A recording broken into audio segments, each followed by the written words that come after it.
Vance Audio presents the unabridged recording of The Law of the Evermen by James Maxwell, performed by Simon Vance. This book is for my wife, Alicia, with all my love and gratitude for our enchanted years together. Prologue. Gawain, pirate king of Naxos, steeled himself to kill his wife and only son.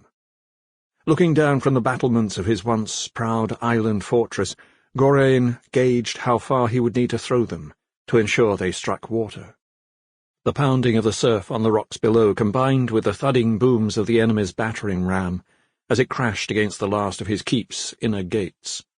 His heart sounded louder still, blood throbbing in his temples, swamping his senses.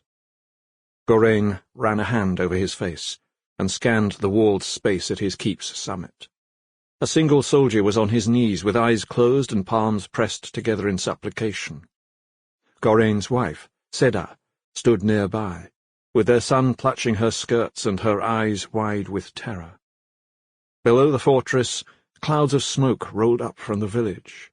The island was tiny and dominated entirely by the harbour, fort, and small town at the fort's base. Naxos had fallen. Gawain had tried, but nothing could defeat this foe. Gawain crouched and held out his arms. His son ran forward, and Gawain clutched the terror-stricken boy to his breast. "Don't be afraid, our son," he whispered. His son shuddered in his arms. "This will all be over soon."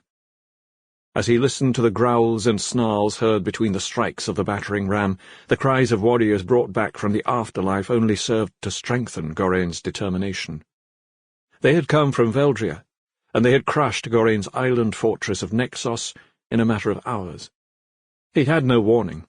His scout ships never returned to raise the alarm. A sudden armada came over the horizon, undead men and women poured from their ships, and in moments the enemy seized his harbour, and his 50 docked vessels. Gawain had learned their nature in the frenzied fighting, and had even managed to destroy a few of the undead warriors himself. But the outcome of the battle for Naxos was never in dispute. Gawain and the last of his men had retreated to the summit of his fortress, guarded by one final set of sturdy gates.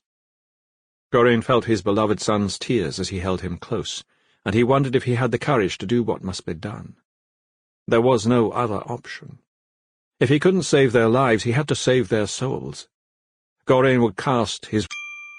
Sample complete. Ready to continue?